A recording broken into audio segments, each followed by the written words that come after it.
yung spiritual healing mass po, naririnig ko po siya. Puwede po ba yun halimbawa po para sa kagaya ko po na sinasabi ko na po, ay napatawad ko ng nagkakasala sa'kin. Pero dumadating po yung time na nandiyan pa yung sakit at saka nandiyan pa yung parang nararamdaman ko po yung galit, pero willing naman po akong magpatawad, pero dumadating pa rin po.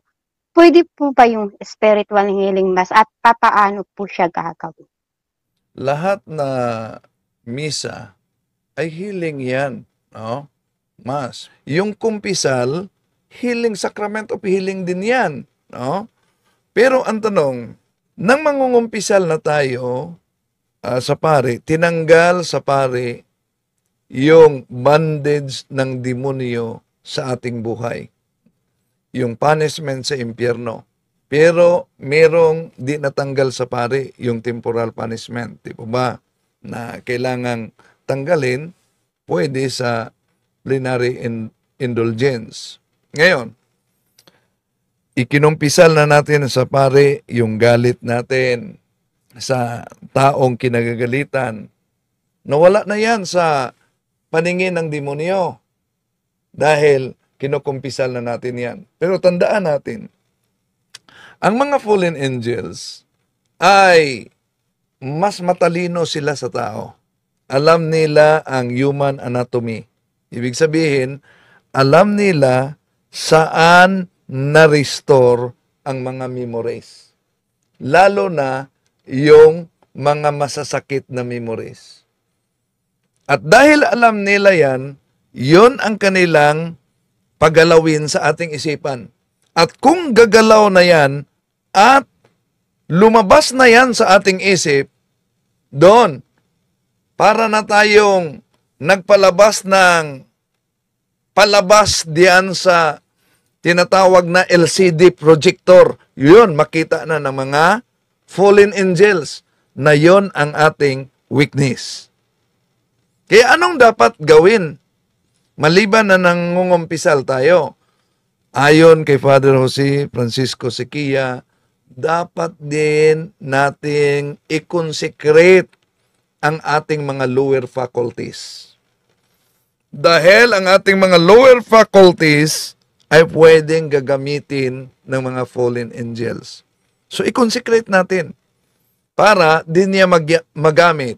Kaya nga, sa mga exorcists, sa mga deliverance ministers, kahit nangungumpisal na ang mga pari o kaya deliverance minister, yung demonyo na nasa loob ng katawan ng napusis, manggugulat yon. Tatakutin niya ang minister. Pero sa paanong paraan? Magsimula siya sa takot, sasabihin niya, remember?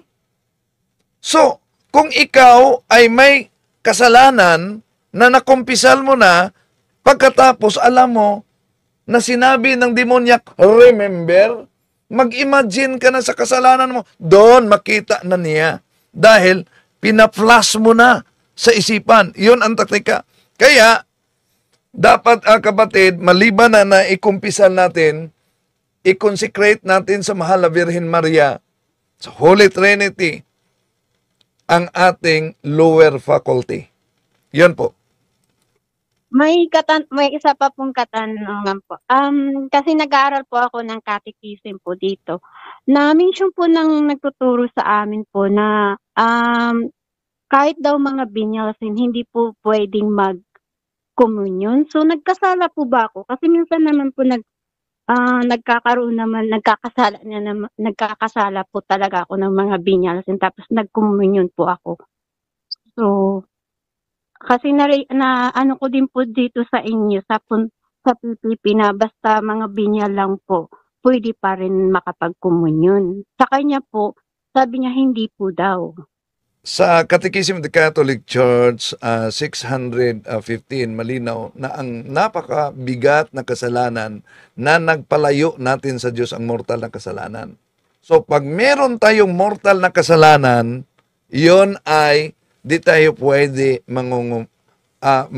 magkomunyon. kung hindi tayo nag-act of contrition at nangungumpisal. Pero sa venial na kasalanan, pwede yang mawala sa general confession sa simbahan, sa sali natin sa simbahan, sa prayer natin, at paggawa ng mga mabuting gawain. Kaya nga, kung tingnan natin, Brother Jando, ang 1 John chapter 5, verses 16 up to 17, Brother Jando? Kung makita ni Numan na ang kanyang kapatid ay gumagawa ng kasalanang hindi hahantong sa kamatayan, ipanalangin niya ang kapatid na yon sa Diyos na magbibigay sa taong yon ng bagong buhay. Ito ay para sa mga kapatid na ang kasalanan ay hindi humahantong sa kamatayan. May kasalanang hahantong sa kamatayan at hindi ko sinasabing idalangin ninyo ang sinumang gumagawa nito. Okay. Yung kasalanang hahantong sa kamatayan, yun ang mortal na kasalanan. At yung kasalanang hindi hahantong sa kamatayan, yon ang kasalanan na pwedeng madala sa panalangin. Pero may kasalanang di madala sa panalangin. Di ba? At yun ang mortal na kasalanan. So, doon napapasok ang sacrament of reconciliation. Ang sacrament ng pangungumpisal na Juan Kapitulo 20, versikulo 21-22. Pero iwan ko sa kanya kung saan siya nangangalap, Brad Angel, na ang venial na kasalanan ay di pwedeng mangungumpisal. Brad Angel? Yun na nga yung inaano natin, no? Saan niya kaya na ano yon? Saan niya kaya na nabasa yon? Pero eto, mayroon tayong dokumento rito, yung Catholic website, kung ang venial sin ba ay hindi na pwede mag-communion. Ang nakalagay dito, so the church teaches that if one has only committed venial sins and makes a sincere act of contrition, receptions of Holy Communion remits those sins. Actually, even sa simbahan natin, ang turo sa atin, 'di ba may tinatawag yung sa una pa lang parte ng misa natin, no? So sabi ni Father, para tayo may karapat-dapat sa banal na pagdiriwang, aminin muna natin ang pagsisihan ng ating mga kasalanan, 'di ba? Yun ang tinatawag na penitential act, no? Ang ibig sabihin noon, yung pagsisisi ng kasalanan, inaamin ko, 'di ba? Sa makapangyarihan Diyos at sa inyo mga kapatid. Pag-amin na 'yon, doon pa lang cleansing na 'yon para maging karapat-dapat tayo doon sa ano. Pero hindi kasama 'yon, yun nga yung mortal sin na sinabi ni Bro Wendell. Ang problema nga sa lamang sa mga tao, 'di ba, Bro Wendell, hindi nila alam kung anong venial. Oh, wala Hindi nila naman alam yun. Wala naman yun sa kung anong Catechism, mortal. Brad Angel, Oo. na ang venial na Na bawal, kasalanan oo. ay bawal Mm. magkomunyon. Kaya nga tinatanong ko is kasi dapat may basihan siya, no? Kasi lahat ng mga lahat ng mga venial sin natin napapatawad. At dito sabi, pati nga yung Holy Communion nakakapagpatawad din ng venial sin yan. So, venial sin, sabi rito, does not make us unworthy of receiving Holy Communion. Hindi Sorry po. yes, sister. Sorry po, ma-interrupt po kayo, Brother Angel. Sabi niya po, may nagbigay po siya ng ng example ng binyal. Sabi niya, lalo na daw yung paggagasip. Okay. Ano ba yung natin, no? Ibigay mo nga yung diyan para maging mortal sin ng kasalanan, kasi kailangan tatlong yan, no? Hindi lahat ng kasalanan kasi mortal, no? Pag sinabi mong magiging mortal yan, kailangan may grave matters. Pag grave matters, may matinding pangyayari. Unless, halimbawa, yung pinagchismisan mo, nasira talaga buong pagkatao nun, magiging mortal sin yun. No? At full knowledge. At alam mo na kasalanan pala yun na pwedeng magkaroon ng grave matters, doon pala magiging kung wala ka naman idea, no fault on your own, di pa rin. At yung deliberate consent, yung kusang pagpayag, yung lagi mong ginagawa, no, alam mo na, tapos lagi pang ginagawa, dun pa lang. So yung tatlong yun, isa lang wala dun kasi hindi pa siya mortal sin. No, so kung medyo na-chismis man, unless sabi nga sa simbahan, pinag-aralan ko yung yan, ang turo ng simbahan diyan, kapag talagang madalas mo nang nagagawa, lumalaki na talaga. No, kung lagi mo na rin ginagawa, doon lumalaki yun kasi nagmumultiply yun. Kumbaga nagse-separate na yung sarili mo sa Diyos dahil na ano ka na doon sa isang kasalanan. So nagiging grave matters yun kasi sa kakasira mo sa kakasira sa kanya, masisira yung reputasyon niya. So ikaw yung level ng sin mo, ikaw makakaalam no, nasa examine your conscience. Sabi nga ng simbahan, let always examine our conscience. Tayo ba'y nakakasira na sa tao? At alam naman natin yon, we have a full knowledge. Kapag sinira mo yon, you talk back against your the other person, ano na yon, we can consider a mortal sin dahil nga kung nasisira na, kaya grave matters. Ano ba yung grave? Yung gravity ng kasalanan nakakadulot ng kasiraan sa tao. That's a grave matters. That's a grave sin.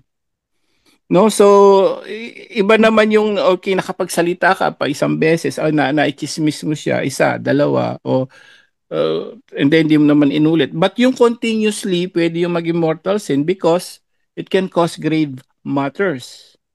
Sa pinakaunang ng meaning ng mortal sin, kapatid. So ikaw rin 'yon. So examine your conscience ngayon. Ako ba'y chismoso? Ako ba'y mahalay? Ako ba'y laging ganito, laging galit, lagi? Pag lagi, doon na pumapasok yung grave matters. No? Tapos alam mo, ang mahirap dito, nakikinig tayo sa punto por punto, alam natin na marami ngayon, mga live-in pa rin, mga ganun pa rin na ugali, mga may sin of omission pa rin, tuloy-tuloy, civil pa rin. Hindi nalaman mo na full knowledge, mas nagiging mortal sin siya kasi alam mo na. So yung mga ganun sis, para maging mortal sin siya kung tuloy-tuloy, kahit maliit yan, pero nakakasira na sa tao, nagiging mortal sin. Hindi ka nga pwede mag-receive ng communion, lalo na kung kahit mag-confess ka man, kung di ka ayaw mong tigilan yon, tuloy-tuloy pa rin, ay delikado talaga. Depende sa gravity ng kasalanan mo, sister. Brad Angel, malinaw din sa kahit sa mga ancient teaching natin na kasulat sa Didache, teaching of the early fathers sa Anno Domini 70 pa yan, Didache number 10, na yung mga mabigat na kasalanan, mortal sin, ay di dapat tatanggap ng komunyon at mangungumpisal muna sa Didache number 14. At sa 1983 Code of Canon Law, malinaw din na yung nasa mortal na kasalanan at mga grave sins ay di pwedeng tatanggap sa 9:16, di pwedeng tatanggap ng komunyon. Iyon ang turo ng ating simbahan. Pero ang turo din ng ating simbahan na huwag magkumpiyansa sa mga venial na kasalanan. Bakit di pwede magkumpiyansa kahit maliit yung kasalanan na yan, venial? Dahil halimbawa, yung maliit na sugat sa katawan, hindi yan makakapatay sa ating katawan, di po ba? Dahil maliit, di mamatay ang ating katawan. Pero kahit maliit yan, apektado ang buong katawan upang manghina. Ganon din ang tinatawag na venial na kasalanan. Magiging apektado pati na ang ating kaluluwa para manghina tayong i-fight ang mortal na kasalanan. Kaya nga, ang ating simbahang Katoliko ay nagturo sa atin ng tinatawag na general means of Christian perfection na dapat sundin natin. Yun po.